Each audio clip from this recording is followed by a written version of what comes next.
My name is Kathy Joseph. I am Accenture's USPTO programs lead. We're thrilled to bring to you all this summer what we're calling the Summer Breakthrough Series. It's a series of 5 webinars that we're going to be hosting throughout the summer over lunchtime. It's an opportunity for USPTO to connect with industry thought leaders for conversations around trends, around technology and design innovations. We've really taken care to tailor this to some of the things that we found to be unique to USPTO. And I am happy to introduce Brian Richards, who leads our Innovation Hub in Houston, who's going to talk today about Innovation DNA. Brian, I'll pass it over to you, and we encourage you to go ahead and drop any questions you have or thoughts as the presentation is going on into the comments, and then Brian will present for about 20 minutes, and then we'll break and have a dialogue discussion and answer your questions. All right, over to you, Brian. All right, thanks so much, Kathy. Welcome, everyone. Hope everyone's doing well. My name is Brian Richards, and as was mentioned, I'm a managing director with Accenture. I founded and run our Houston Innovation Hub, but I'm also a lifelong innovator. So I went to Notre Dame, I studied electrical engineering. After that, I actually got a secret clearance and worked at Boeing for a bit before joining Accenture. I then at Accenture have been part of our labs organization, kind of prototyping solutions ahead of market demand, then working very heavily with our energy industry. And then now I'm responsible for not only our Houston hub, but also innovation across our South market unit. So I'm excited to talk to you today about Innovation DTA. Kind of fun fact on myself, I'll give 2 things. So one, I stopped shaving at the beginning of COVID. As a reminder to the team of how long we've been away. As you can tell, we've been away from each other for a long time. So I'm here knocking on wood that this is over soon so that I can shave again.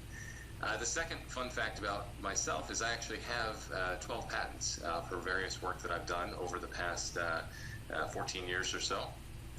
And so I just want to thank you for what you're doing. I think it's a really important mission. And though going through the whole patent process as an inventor is a difficult process, it's also been a rewarding one as well.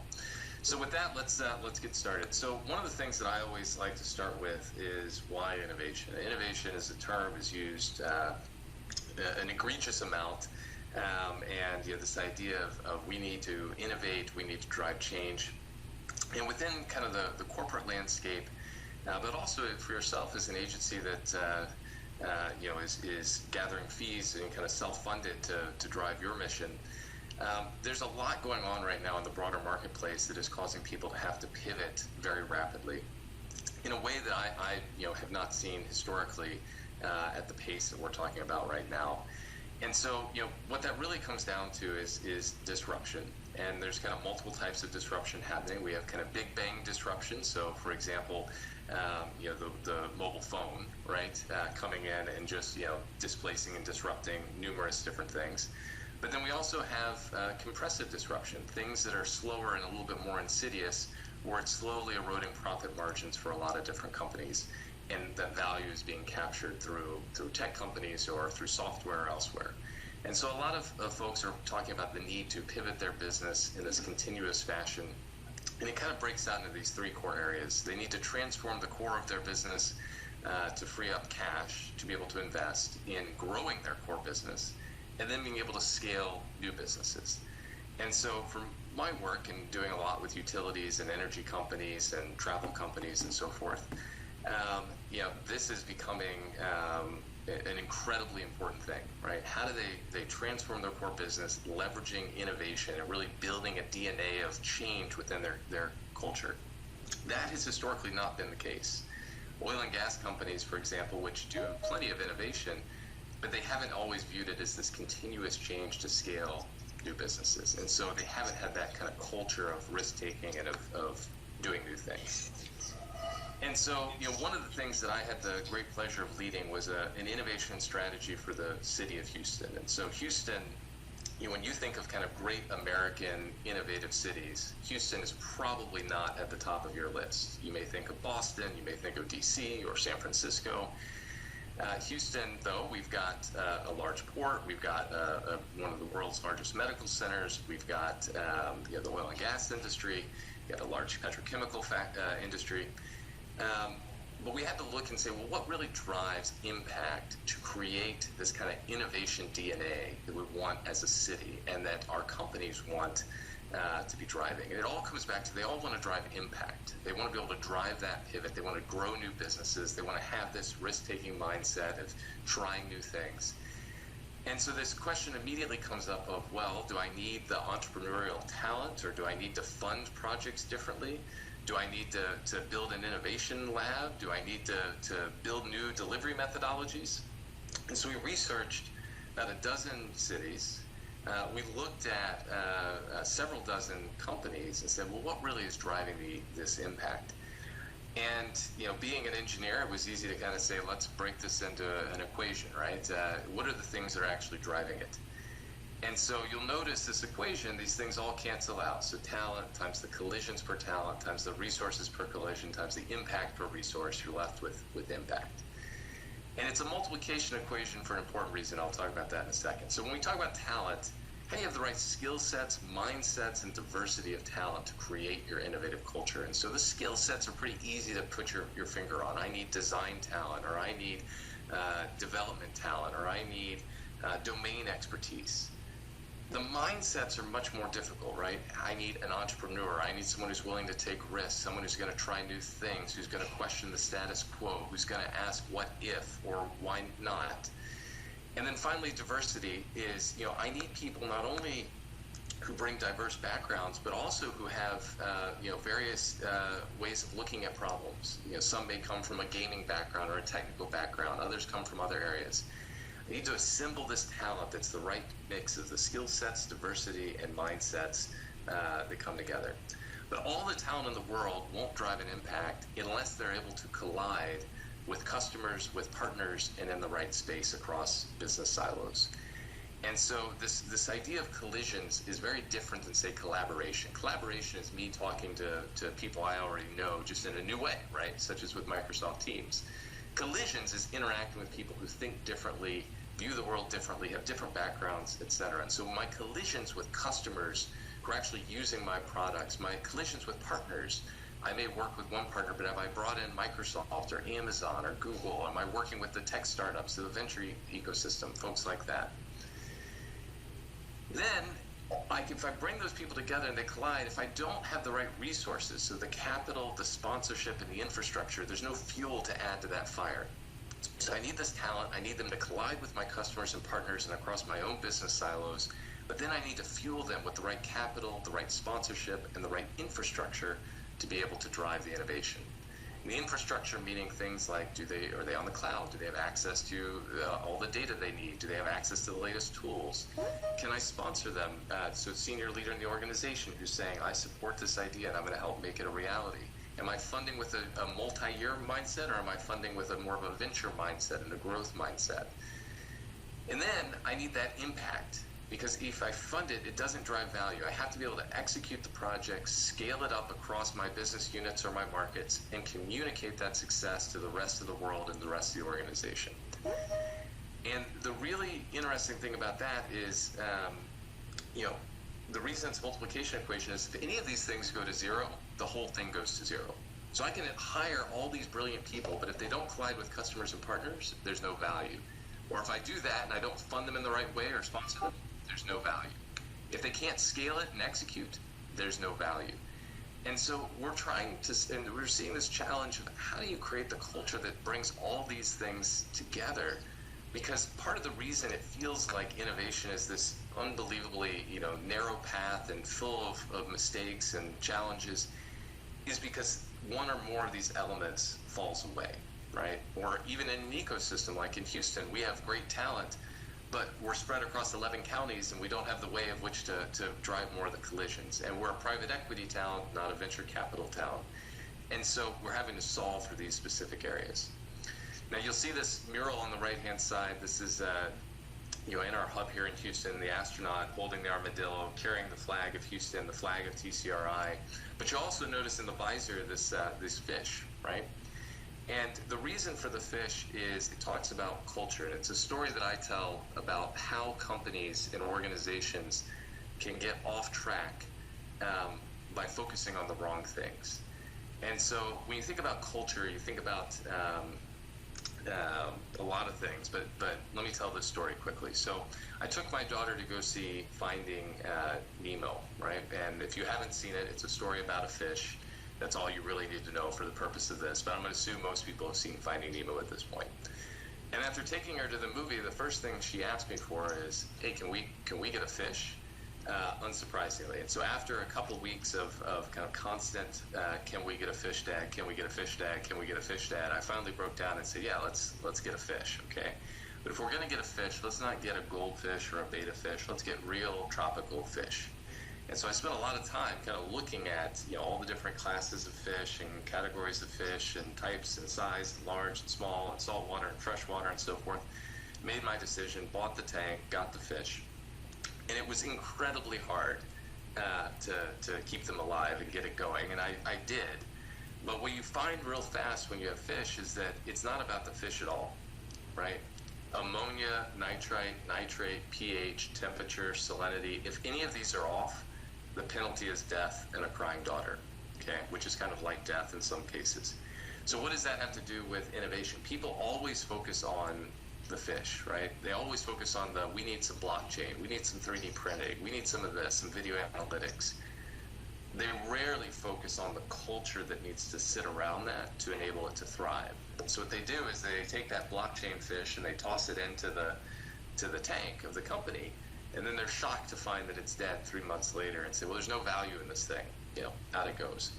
And in reality, it's all about the water, which is the culture. And just like water, water looks like water, right? And unless you really know what you're doing and are able to kind of sample the water and analyze it, it all looks the same. And in the same way, a lot of companies, it all looks the same. We all have meetings and processes and procurement and this, that, and the other. But the reality is that they're quite different. And some water enables the innovation to thrive, and some water kills it instantly, right? And so that is a huge focus right now in many companies of how do you create this culture that's going to enable you to continuously innovate. Because you cannot compete in today's world with these kind of burst of innovation or, occasionally getting an innovation or anything like that. You have to be continuously pivoting, driving that transformation. If we go to the next slide here, this creating this impact, though, is really hard in real life, right? It is filled with challenges and pits and valleys, as all of you probably well know. On the left-hand side here, you have various business units that pursue their own strategy. For example, at Accenture, we said we were going to stand for innovation. One of the core things we're going to focus on, and of course, every business unit starts to create their own innovation program, their own methodologies, and so forth. We've got external partners that are coming in, trying to pitch various things. How do we coordinate that?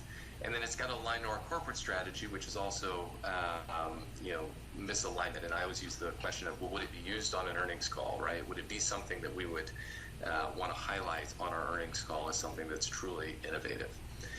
And so we go through this process of getting from ideation to discovery, validating and confirming, where there's a lot of exploration, a lot of unknowns.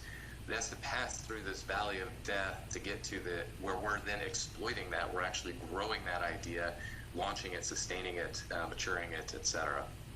And so, getting that down to a systematic process, we call it an innovation engine. And how you do this has become a bit of a science here. And importantly, the distinguishing between traditional R&D, which we're seeing a lot of corporates basically saying, yes, we need to continue with corporate R&D, but a lot of the digital innovation and a lot of the ways in which we need to reimagine our business, particularly post-COVID, is quite different than what it was 5, 10, 20 years ago.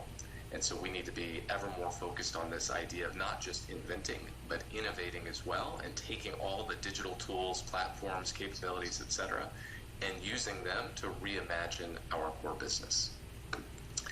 All right, so I've had the chance to work with over 100 different companies on their innovation journey, their innovation DNA, their challenges, etc.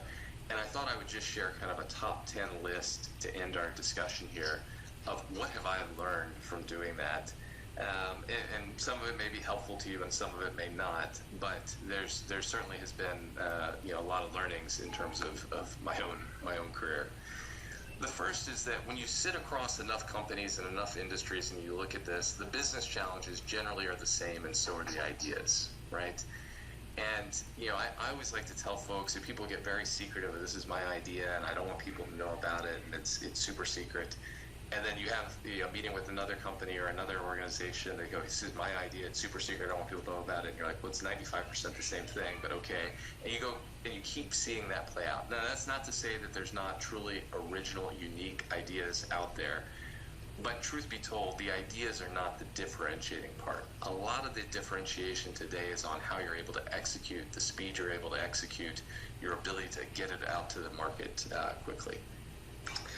The second thing that I have learned is that everyone in industry tends to feel that they're behind in this path. We live in a world now where, and it's hard to believe, but Microsoft, Amazon, Google, I mean, these are trillion-dollar companies. I was just looking at Microsoft's worth $1.6 trillion. That's worth more than the entire U.S. energy industry combined, right? In that kind of a world, it's easy to see how people feel very behind in terms of what are they doing to drive innovation in their own companies. And that leads to the next point, which is those new and different partners that are out there, you have to leverage the hundreds of billions of dollars that are being invested by others in things like AI, that are being invested in things like robotics, blockchain, 3D printing, things of that nature. And so we're seeing a lot of companies really get deep in terms of their partnerships in a way. Microsoft, for example, was a vendor to ExxonMobil, right, as an example. I bet today ExxonMobil would see Microsoft, in a completely different light, because Microsoft is 10 times more valuable than ExxonMobil is. And so how does, Satya Nadella and Microsoft Azure and what they're doing with AI and research and HoloLens and so forth really help benefit ExxonMobil's business? And how do they leverage that? There's a general feeling, and I think we all feel this, but that the pace is fast, and it's only accelerating. And people, roadmaps, and paper are just not as fast. I've watched it happen over and over again, that people create their kind of 5-year innovation roadmaps, and in the 6 months that they spent developing it, it's completely obsolete. And now they're on to the next thing, and to the next thing, and the next thing. And so the training as well of the people, the ability to keep up with the latest trends, the skill sets, the mindsets, it's just not as fast. And so companies are having to really look at how are they going to, change their approaches from one of heavy planning to one of continuous innovation, continuous change, and just becoming much more agile as they're rolling these things out. And technology is playing a huge role here as well. It's making it much easier to have that level of continuous change. We often forget that old technology is getting exponentially cheaper. A gigabyte of storage 20 years ago cost about $100. Today it costs about a penny, right? The same exponential decline is seen in pretty much every technology out there.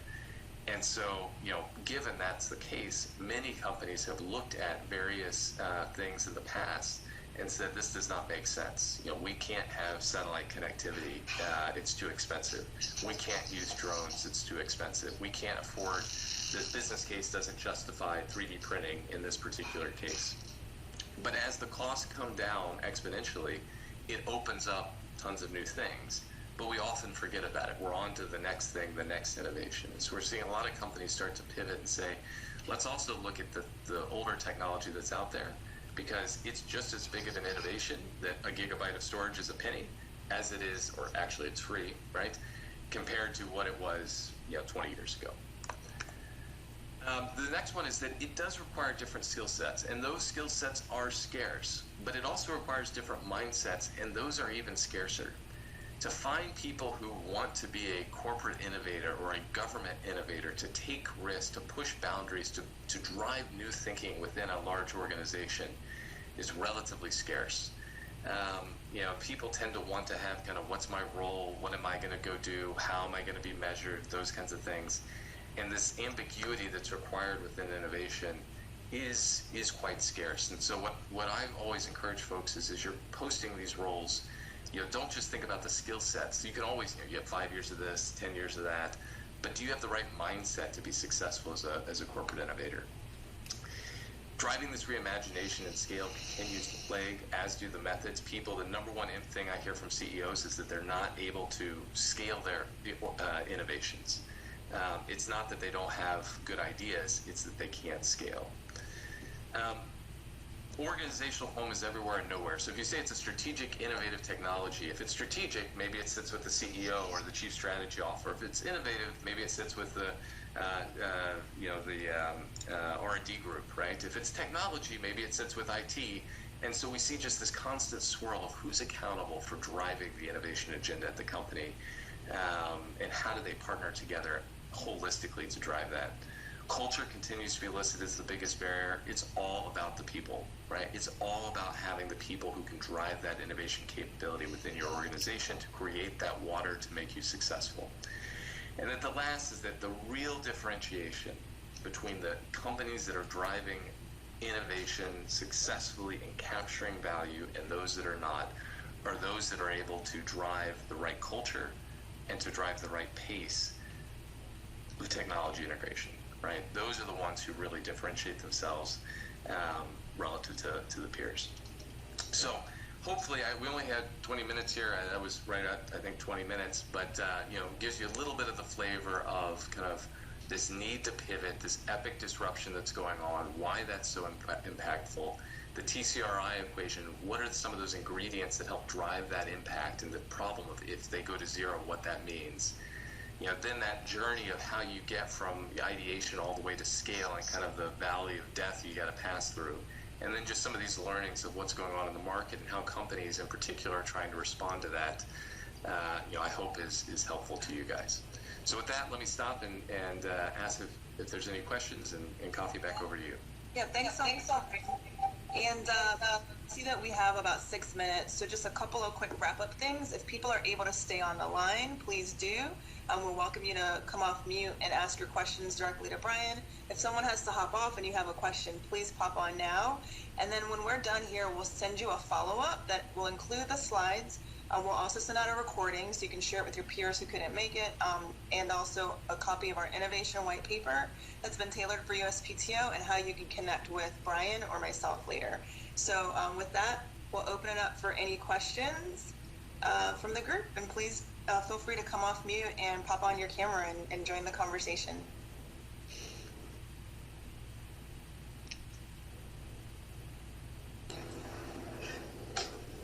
And if there's not one, Coffee, hi, this is Ramesh. The slide about the insights from 100 companies was very helpful. Perhaps a small side topic could be, what are some of the more successfully innovative companies are doing, and what can the federal government take from that? So if you can share some thoughts around that, that would be great. What are some of the big... So I think that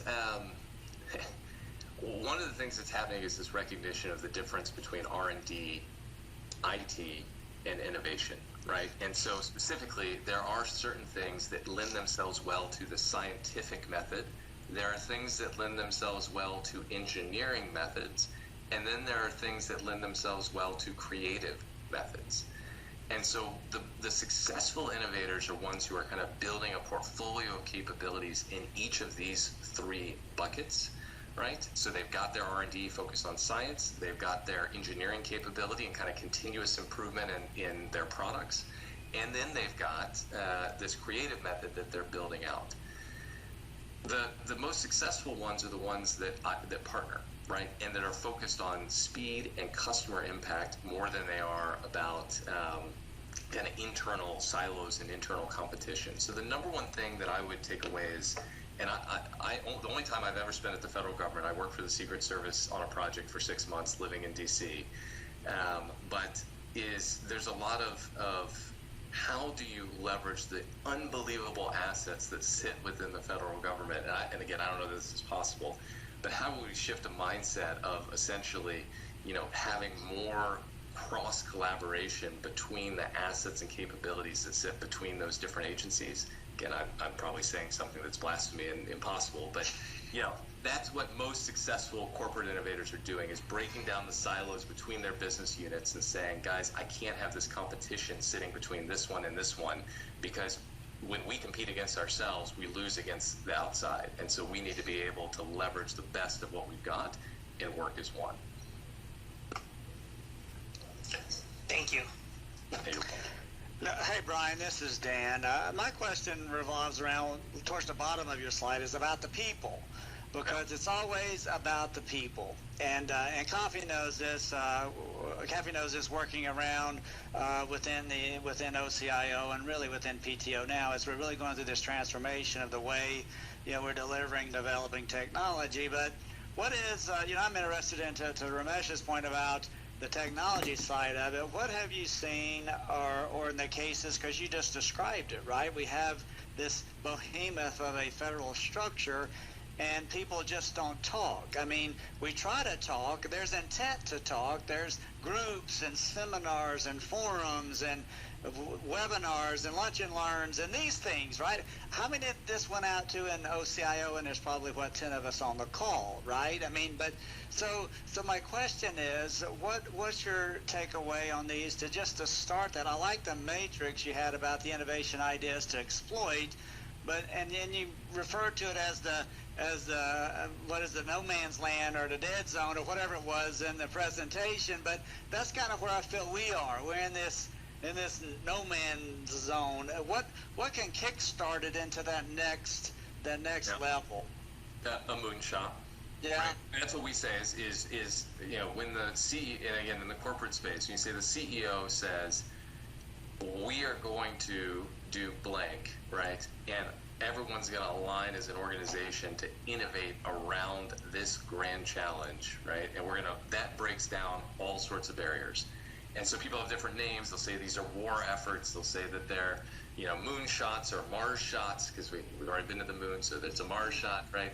Whatever that is that focuses the attention on the grand challenge, right? If you don't have that, and it's just kind of people pushing organically from the bottom, there's always other priorities. There's always interpersonal conflicts. There's always other things. So it always is difficult, but my conversation with CEOs is to say, you have to have your clarifying challenges that you want the organizations focused on, the whole business focused on, because that provides instantaneous clarity to everyone. It'll build those bridges that connect. And then the next smaller things that come along, they've worked together on these grain shots, they know how to go after it and so forth. So that's number one. Number two is the having the iconic leaders within an organization who are trying to drive change.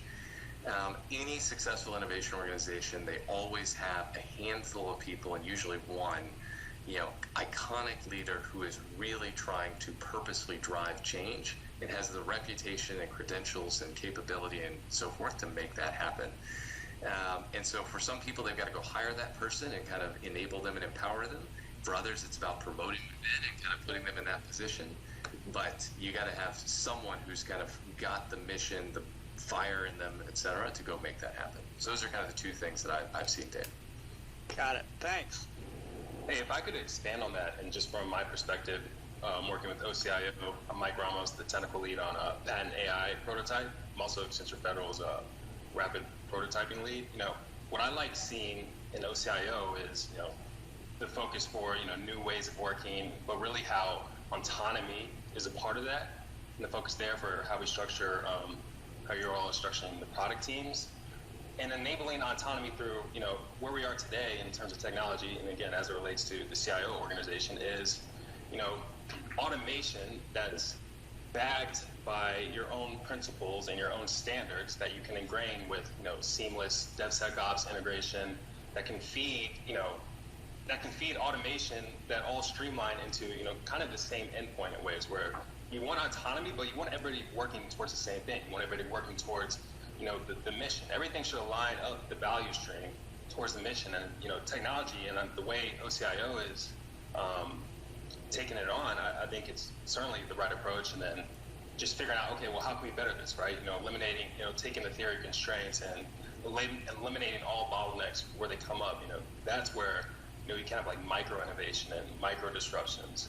But again, now we're so enabled these days with, where DevSecOps is taking us and the level of automation there, and obviously with cloud, but even, expanding the cloud capabilities into cloud native and enabling your existing on-premise with, hybrid approaches, right? So I really like what I'm seeing with OCIO, and I think, the way we think about technology, the way we brought in GCP and are able to augment PE2E, it all plays a part, and it's all, it's all been enabled, and it's continuing to focus and drive there. Sorry, that was a bunch. Just trying to fit in before I hop to another meeting. Yeah, many of you may have seen the piece in the Wall Street Journal about GE, right? And Jeff Hamilton, kind of GE Digital and kind of the fall of GE. And it's a real cautionary tale around innovation. GE's always been known as an innovative company. It's been innovating in jet engines and power turbines for literally a century. So what went wrong in the last decade or two that has seen GE fall so severely from grace? I worked heavily with GE in the 2011-2012 timeframe as they were standing up GE Digital, and I won't reveal any kind of detailed information on this, but suffice it to say, there's a difference between building the actual innovation and solving the problems of culture, technology, methodologies, etc., and marketing it as such. Okay, and I think one of the ways companies can go wrong, and this is certainly what happened with GE, was that they want to market themselves as an innovative organization, as a digital organization, and all the things that they're doing, and the marketing gets way out in front of the reality. And building this kind of capability is hard, and it takes time. You can't just go from 0 to 100 in a year or two, right? And so, there's many lessons to be learned from the GE story, but it's a cautionary tale of kind of someone who's been good at engineering innovation and science innovation, failing at creative digital innovation and what that means for them. And it has cost them dearly. Okay. So I think we have time for one more question if people want to hang out. Again, really appreciate the dialogue. We will send you a follow-up email with everyone's contact info if you wanted to connect with Brian, say for more items, we can do that. But are there any other questions? Just one more before we close out. All right, if not, I have one, Brian. You always have to come with one. And it was from actually the Deputy CIO asked us a question, in response to our innovation white paper a little while ago. And we had an it depends answer, so it'd be interesting to see your answer.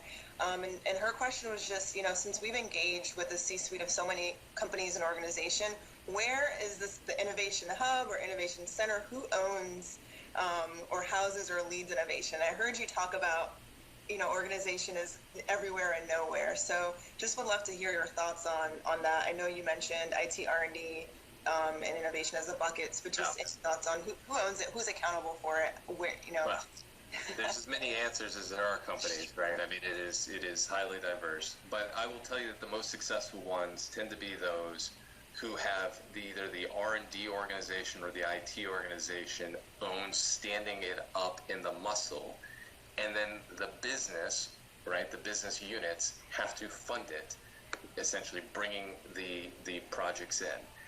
Now, when I say have to fund it, I don't mean they have to fund it. I mean the innovation group has to create enough value that they want to divert money into that innovation group to drive additional value for the business. That's how it keeps it relevant, creates this kind of yin and yang. If your innovation group is completely self-funded, then they start working on skunk work things and so forth, right? And they can be completely devoid of the rest of the business. Conversely, if you just put it in the business unit and say, go build this thing out, they're going to not collaborate as much, they're not going to share as much, they're also going to reprioritize other things. And so this kind of balance of how you would say, and again, it tends to be either the R&D organization, the CTO, or the CIO tends to own this thing. The most successful ones, they fund getting it off the ground and kind of its core operations, but the individual projects have to be funded by a business unit or by a customer so that that keeps the value there. All right. Thank you so much for having me. I hope it's helpful, and appreciate getting to chat with you. And as I said at the beginning, thank you for what you're doing. Yes, thanks so much. America's Innovation Agency. For the USPTO folks on the line, really appreciate you joining. And we'll see you in 2 weeks for the next session, which is Designing Intelligence. So lots of relevance there with the AI activities that are going on. Please feel free to share with your colleagues, and we'll send out the follow-on information. Have a great one, and we'll talk to you soon. Bye. Thank you.